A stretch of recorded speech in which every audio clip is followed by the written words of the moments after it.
या welcome. Option में trading करना है आपको and it's not a rocket science. चीज़ें बहुत सिंपल होती हैं, लेकिन आपका अंदाज़ा कि ये बहुत बड़ी चीज़ होगी, it will be very difficult, ये चीज़ आपको परेशान करती है। एक 10 साल के बच्चे को भी ऑप्शन में ट्रेड करने का डिसीज़न अब हम बता सकते हैं, और ये मैं मानता हूँ कि ये जो चीज़ मैं आज इतने कॉन्फिडेंस के साथ बता रहा हूँ, इसमें जब हमारा 11 साल का एक्सपीरियंस हो गया और जब हमको ये सिंप्लिसिटी दिमाग में आई कि कॉमन सेंस चाहिए पैसा कमाने के लिए, बहुत कॉम्प्लिकेटेड होने की ज़रूरत नहीं है। सो मैं यहाँ पे अब आपको एक स्ट्रेटेजी कि एक पर्टिकुलर डे पे आप स्क्रीन पे जा रहे हैं, you are going to the screen and you want to have a trade. So how will you decide from the beginning? You just reach the screen at 9 o'clock. See the global market. Global markets में सबसे ज़्यादा important है आपका नास्डेक and डाउ, तो सारी दुनिया पे फ़र्क डालते हैं। यूएस के जो इंडाइसेस हैं, नास्डेक है एंड डाउ जोन्स है, डाउ जोन्स। उसके बाद हमको सबसे ज़्यादा फ़र्क पड़ता है निकेई से और हैंगसेंग से। हैंगसेंग हमको सबसे ज़्यादा फ़र्क डालता है, it affects us very much Indian stock market को। हैंगसेंग हांगकांग का इंडेक्स है और निकेई जापान का है। ठीक है, आपने ये चीज़ देख ली। अगर वो सारे ही ग्रीन हैं तो फिर ये बात होगी कि हमारा मार्केट गैप अप ओपन होगा, तो एकदम से चीज़ें बहुत ऊपर खुल जाएंगी। फिर उसमें जो लोग भी प्रॉफिट बुक करेंगे तो पहले नीचे आएगी, नीचे आके थोड़ी सी रेंज बाउंड होकर फिर से ऊपर जाना शुरू करेगी, then it will start to go up again. हाँ, अब बात आती है कि जब ऑप्शंस की बात कर रहे हैं, then you should not trade in the beginning. First 1 hour you should avoid the trading in the options. First 1 hour में आप पूरा मार्केट को खंगाल लीजिए, you just scan all the market. BSEindia.com देख लीजिए, NSEindia.com देख लीजिए, सेक्टर वॉच देख लीजिए, ग्लोबल मार्केट और कोई खास न्यूज़ है किसी चीज़ में, रिजल्ट कैलेंडर देख लिया आपने, किस चीज़ का रिजल्ट आने वाला है आज या कल में, तो किस में ज़्यादा हलचल होने वाली है। ठीक है, देन अब 9:15 to 9:55 there will be a very less volume in option. Option में इतना कम वॉल्यूम होगा कि प्राइस में डिफरेंस आएगा। अगर आपने हड़बड़ी या जल्दबाजी में किसी ऑप्शन में ट्रेड डाल दिया, और अगर ऐसा हो रहा है कि कोई, सपोज मैं बात करता हूँ टाटा मोटर की, टाटा मोटर में एक कॉल के बाइंग प्राइस दिख रहा है 10 रुपीज़, सेलिंग प्राइस दिख रहा है 12 रुपीज़। तो बाइंग प्राइस सेलिंग प्राइस का डिफरेंस इतना है कि आपने उसको 12 में परचेस किया और अभी के अभी बेचेंगे तो 10 में सेल करना पड़ेगा, तो आपको 2000 रुपये का सीधा नुकसान हो जाएगा। तो प्राइस डिफरेंस को देखिए, जब तक वॉल्यूम कम रहेगा प्राइस डिफरेंस बना रहेगा। Then go to NSEindia.com। NSEindia.com पे लाइव मार्केट में गए, गो टू इक्विटी डेरिवेटिव्स में गए आप। फिर आपने क्या देखा, यहाँ पे टॉप 20 कॉन्ट्रैक्ट्स बताए हुए हैं। ये इक्विटी डेरिवेटिव में हम लोग हैं, ये टॉप 20 कॉन्ट्रैक्ट्स में, यहाँ पे स्टॉक ऑप्शन में आप चले गए। अब हम ये चीज़ देखते हैं कि अगर हमको आज के लिए कोई पोजीशन बनानी है तो हम लोग क्या कर सकते हैं। तो यहाँ पे मुझे पता लग रहा है कि ऑयल एंड गैस सेक्टर आज प्रॉमिसिंग सेक्टर है, अच्छा परफॉर्म कर रहा है। तो रिलायंस का कोई अच्छा कॉल मैं देखता हूँ, करीब वाला कॉल। तो एक कॉल मुझे यहाँ दिख रहा है, ये रिलायंस का एक्सपायरी 31 अक्टूबर इसी मंथ का CE कॉल है, 900 उसकी स्ट्राइक प्राइस है। वो कॉल ओपन हुआ था 5 रुपया 90 पैसे, 5.9 रुपीज़। फिर 12.660 का उसने हाई बनाया, 5.9 का ही उसका लो रहा है। कल का क्लोज उसका 6.5 था और अभी वो चल रहा है 9.75। ठीक है, तो यहाँ पे मैं अब ये देखता हूँ कि रिलायंस अब यहाँ से पलट के नीचे भी आ सकता है या हो सकता है और ऊपर जाए। तो मेरे पास एक डिफेंसिव ऑप्शन होगा कि 12.6 के ऊपर मैं स्टॉप लॉस बाइंग लगा के रखूँ अगर अकेले कॉल में ट्रेड करना है। और अगर मुझे हेजिंग करनी है तो इस कॉल को तो मैं यहाँ पे बाय कर लेता हूँ 9.75 पे, और मेरे अपने इस ट्रेड को सेव करने के लिए कि अचानक से अगर रिलायंस में कोई बड़ी गिरावट आ जाए तो उस वक्त मैं ये चीज़ करूँगा कि एक पुट मैंने देखा तो 880 का एक पुट दिख रहा है, 900 का एक पुट दिख रहा है। अब 900 का एक पुट मुझे दिख रहा है 9.45 पे।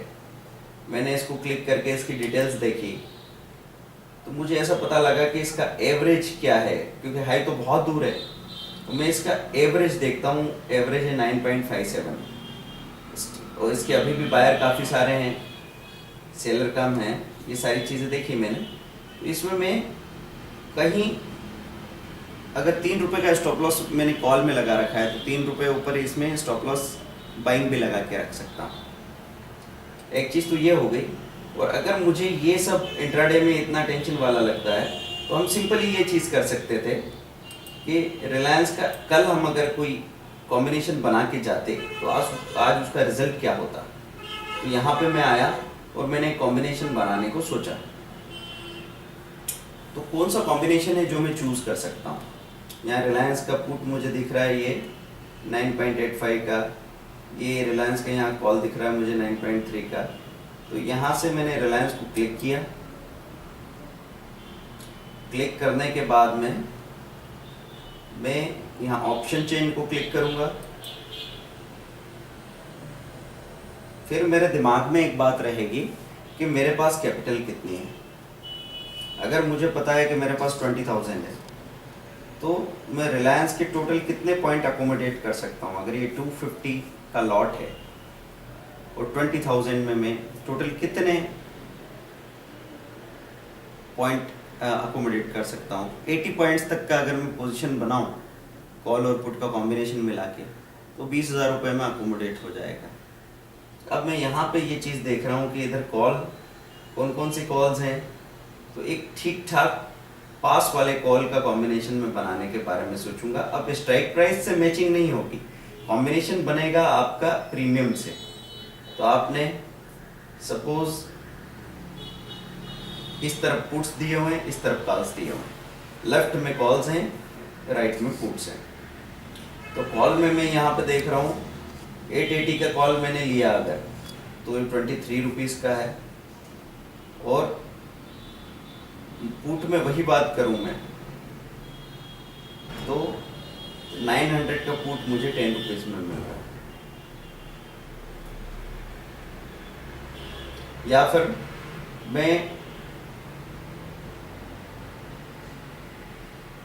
880 का कॉल लेता हूं और 920 का पुट ले सकता हूं। इन दोनों को कंबाइन करके मैं लेके रख लेता हूं। नेक्स्ट डे कोई भी बड़ा मूवमेंट आता है तो मेरे कॉल के प्रॉफिट को मैं कॉल को बेच के और मेरे टोटल इन्वेस्टमेंट का 80% निकाल के ले आता हूँ। I can take back 80% of my total investment. अगर मुझे पता लगा है कि मैंने 10,000 का कॉम्बिनेशन लिया था, 5,000 रुपीज़ टोटल का कॉल लिया था और 3,000 पुट में लगे थे, टोटल कॉम्बिनेशन 8,000 का था। बाद में आपने देखा कि रिलायंस गैप अप खुला और आपको दिख रहा है कि अकेले कॉल से आपको 7,000 रुपीज़ निकल के आ रहे हैं। तो 8,000 में से 7,000 तो आपके रिकवर हो चुके हैं। रहा रिस्क अब टोटल 1,000 का, आप उस पुट को लेके बैठे हैं और वहाँ से जो 2-3 दिनों में भाग के रिलायंस इतना ऊपर गया है तो एकदम से अगर गिरावट आई तो वो जो आपका 1,000 रुपये का पुट दिख रहा है वो बढ़ के 4,000 का हो गया। टोटल अब ये निकल के सामने आता है कि जो 8,000 का टोटल इन्वेस्टमेंट था वो 11,000 बन के आपके सामने आ रहा है। तो यहाँ पे ये चीज़ का जो कॉम्बिनेशन होगा, जब भी आप चुनेंगे किसी पर्टिकुलर कॉल या पुट को तो ये ज़रूर देखेंगे कि उसकी एम्प्लॉयड वोलेटिलिटी कितनी है।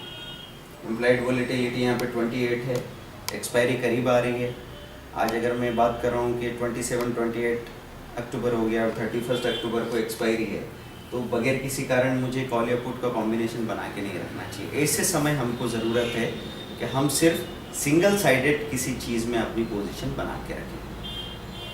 तो ऐसे में तो एक और टेक्निक में आगे बात करूँगा कि हमने न तो कॉल को अभी बाय किया न पुट को अभी बाय किया, क्योंकि जिसको भी बाय करेंगे उसकी प्रीमियम गलेगी। तो हम ऐसा करेंगे आखिरी के दिनों में कि स्टॉप लॉस बाइंग और स्टॉप लॉस सेलिंग लगा के रखेंगे, कॉल में भी पुट में भी। तो उस केस में अचानक अगर कोई बड़ा मूवमेंट आ गया तो आपकी बाइंग भी हो गई, ऊपर टारगेट जल्दी से बुक भी कर लिया और प्रॉफिट कमा के आप बाहर आ गए। और कोई बहुत डिफेंसिव छोटा इन्वेस्टर है या ट्रेडर है तो उसको तो मैं सजेस्ट करूँगा after 15th of the month, मतलब 15 या 20 तारीख गुजरने के बाद आप ऑप्शन से दूर ही रहिए, क्योंकि उसमें टाइम डिके होता है, कॉल पुट की प्रीमियम गलती है। तो आपको लगता है कि कॉल पुट में कोई रिस्क नहीं है, लेकिन अगर छोटी छोटी माचिस की तीलियों का बारूद मिला के आप उसका बम बनाएं तो वो भी बहुत नुकसान पहुंचा सकता है। तो लोगों ने ऐसा किया है कई बार, 50-50 कॉल या 50-50 पुट लेके बैठ गए, वो सारे के सारे गल गए, एक दिन में 1 लाख रुपया ज़ीरो हो गया, बात की कोई उम्मीद भी नहीं बची। तो कॉल पुट में ये चीज़ मैंने अभी आपको बताई। Whatever doubt you are having, you just come to our website www.smallstoploss.in, www.speedearning.in, and you can call me on my number 97543 81469. Thank you very much. Bye.